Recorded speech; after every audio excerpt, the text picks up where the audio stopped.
Hi and welcome back or welcome to my All the Perfume YouTube channel. In this video I'm sharing the perfumes I haven't yet talked about.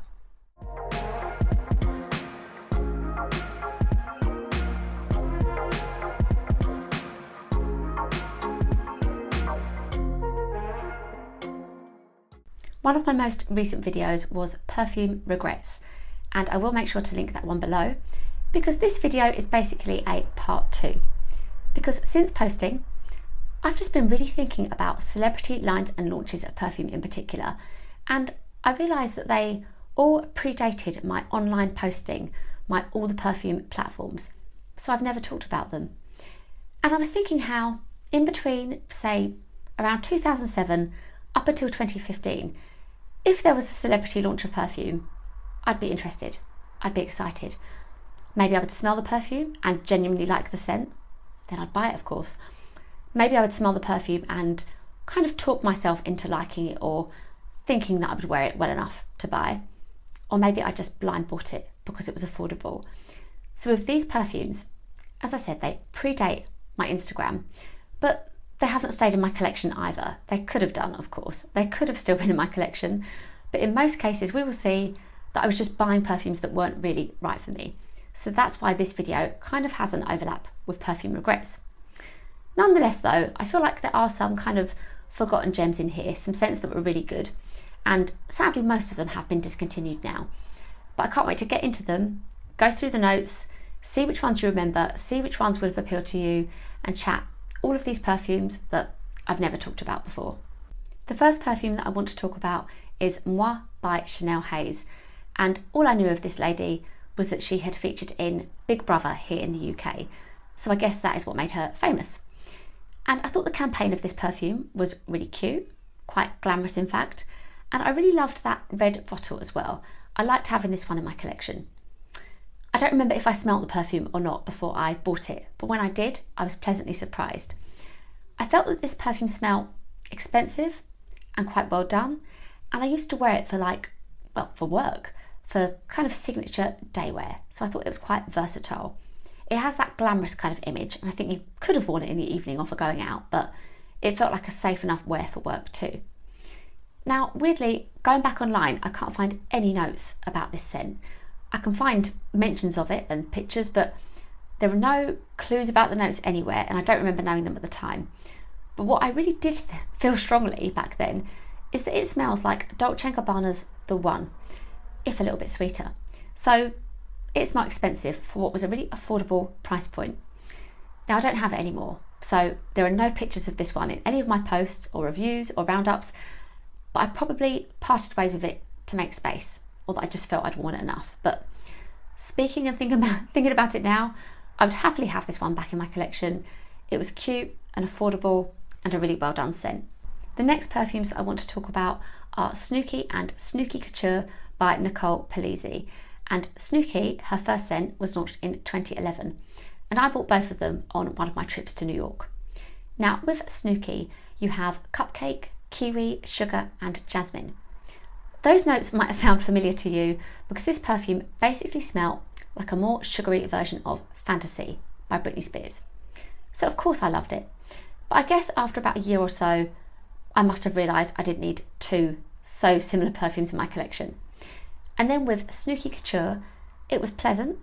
This perfume was lemon, honeysuckle, musk and cashmere wood, but I really just bought it for that bottle. That cute green pink bottle was very much my taste at the time. So I haven't ever talked about these perfumes before because they were out of my collection before I went online, but they weren't bad scents either. They were nicely done, affordable and cute, just not scents I needed in my collection forever.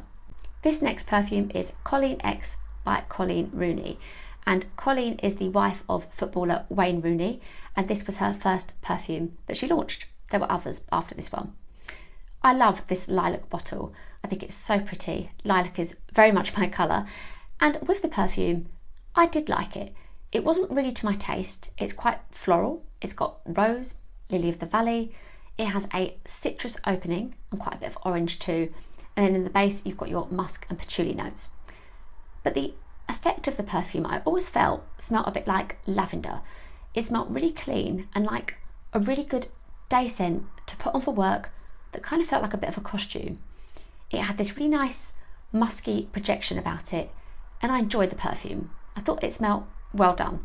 And there have been a few comments online saying that this smelled like a cleaning product, which I think is unfair. I think it was pretty. I could smell the rose as well, but really it was like the lavender leading for me that I felt I could smell, with some lemon and orange and rose in there too. A pretty scent. I didn't follow it up by checking out any of Colleen's other perfumes, but this was a good one that I would have parted ways with just because I didn't really wear enough. But definitely a good scent, albeit not a me one, and it was certainly me again just buying it because I had to have it. The next perfume is Kelly Brook by Kelly Brook, and I feel like I've started off this video with quite a few scents that I actually liked, because this was really enjoyable, and it always did remind me of Curious in Control by Britney Spears, which in turn is a little bit like Bon Bon by Viktor Rolf. They are sweet scents, and with Kelly Brook's, it had this lovely pink juice and an atomizer on the bottle, which Curious in Control also had. So those two were a little bit similar. It was a sweet, vanilla, musky perfume, quite crowd pleasing, affordable, but it just didn't seem to stay on the shelves for very long. I believe my problem with the perfume was the atomizer, and it just didn't work very well, but otherwise certainly a me scent, but I could look back and wonder, did I need it with Curious in Control in my collection as well? This next perfume definitely falls into the Perfume Regrets category, and it is Ice by Suzanne Shaw. So Suzanne Shaw was in a British pop group, and then she went on to take part in Dancing on Ice, thus the ice inspiration for the scent. Now, looking back at this one, the notes actually sound really good. You've got iced tangerine, melon, papaya, and saffron as well. I thought that was a really cool addition to those notes. And I, at the time, thought this bottle was cute.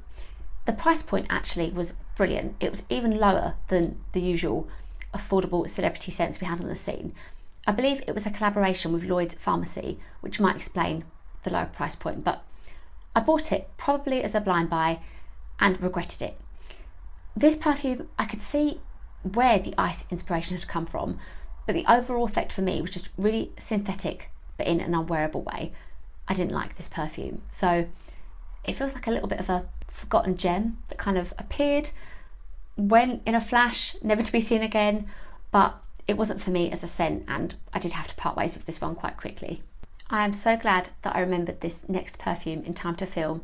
It is TFB by Tulisa, and Tulisa was in a British, not pop group, absolutely not pop, hip hop group, I guess, in the UK, who I loved, and she brought out this one perfume, I think in about 2011 maybe, and I really liked it. I thought it was expensive smelling. It reminded me of something designer, and you had in there spices, sandalwood and jasmine. It smelled good. The purple bottle was cute, and it was an enjoyable wear. People have compared this one since to Gucci Rush, so maybe if you've smelt that perfume, you've got a way into this scent. Looking up this perfume, I was really impressed to see that you can still buy it from the fragrance shop for only £8. So if you're in the UK and you're interested, that is a way into this scent. So absolutely a forgotten scent. I don't have it in my collection anymore, but it wasn't because I didn't enjoy it. Just once again, I wouldn't have been wearing this one enough. But yeah, TFB was a good celebrity launch. TFB, by the way, standing for the female boss. This perfume is Alicia Rose Quartz by Alicia Dixon. And Alicia Dixon used to be in a girl group in the UK and then went on to have a solo success and be a TV star as well. Her perfume line was inspired by precious stones, basically.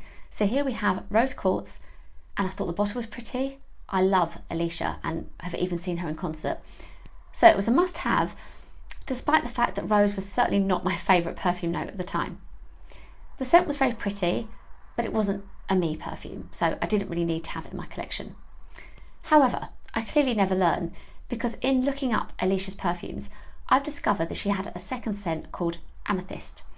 And in that one you've got cinnamon, which kind of made me want it, black pepper and also tonka. So I'm quite interested to see what that is like, because it's available on the fragrance shop as well. So the fragrance shop are coming through with these celebrity past gems. And I think if I'm in a situation where I'm buying from the fragrance shop, maybe for a family gift or something, I could quite happily put in Amethyst into my basket for £10 just to see what it's like. So they were Alicia Dixon's perfumes, pretty kind of timeless and classic looking, with that rose quartz bottle in particular, but just not me scents that needed to stay in my collection. This next launch in 2010 actually saw 3 perfumes from the Sugababes, and we have here Tempt, Tease and Touch. The bottles caught my eye as being very similar to the Britney Fantasy bottles back then, and they looked cute. They were very affordable, and you know what? I think it says a lot that I don't actually remember for sure which of the 3 I had, but I know I had one of them. I think it was Touch, the silver bottle, and it's a fruity floral scent that has a cranberry note, which certainly makes me want to go back and try it. But I know at the time I felt that the scents kind of smelt quite similar to each other, and also that they just weren't strong enough compared to the rest of my collection. So to put it on and kind of invest a whole day of wearing perfume into that scent, just felt it wasn't doing my collection justice. The scent didn't feel strong enough to be something I wanted to wear and feel pleased with. What I will say though is that I think that when you have a line of perfumes launch, it really makes you choose a favourite. And if you feel the same, please do let me know. I remember when the Harajuku Lovers perfumes were launched and you had those 5 scents, I think it just naturally made me say, what's my favourite? It wasn't, do I like these perfumes? Are they good enough for me to buy? It was, which one do I want? What one is my favourite? What am I going to buy? And I think that's what happened to me with the Sugababes. It was like, oh, I need one of these. One of these will be in my collection. So I think there was kind of a lot of potential with these. I quite like the names. I think they look cute. I like the colours, but they just weren't really concentrated enough or well made enough to be something that kind of stood up against the rest of my collection. This perfume is Outspoken by Fergie, and it was launched with Avon, and I'm sure I didn't smell this one before buying. This would have been a case of ordering through Avon and receiving the scent. I do remember being disappointed with it. It was like, not only was it not really a me scent, but I felt I was kind of just smelling another Avon perfume. To me, the Avon scents back then all kind of shared a DNA about them. This isn't always a bad thing. I've said very recently that I feel the same about Anna Sui scents. They all kind of have a similarity about them to my nose, and yet I like a few of them. So I am so open to going back and trying Avon perfumes again 15 years on. But at the time, I guess I'd wanted something that felt a bit more unique and new, and it didn't feel kind of particular to it being a Fergie launch. It felt like another Avon perfume. Interestingly though, the notes, as I look back on them, sound really good. So you've got in there starfruit, blackcurrant, leather and also ebony wood. So I would love it if I were able to go back and try Outspoken again. It also seems really popular online, with lots of people giving it high praise, wishing they could still buy it, and it had 3 flankers to it as well. So I guess it must have been a popular one. Thank you so much for watching, and I really hope you enjoyed hearing more about the scents I hadn't yet talked about. Please do let me know if you remember these perfumes, but also feel free to ask me any questions about them you have as well. I'd love to know if you think that you know of a celebrity launch that I haven't yet mentioned, to see if I've heard of it or if I remember it as well. Please do give this video a like if you enjoyed it, and remember to subscribe to my channel. You can also go and find me over on Instagram, TikTok and my blog. Thank you again, and I will see you in my next video.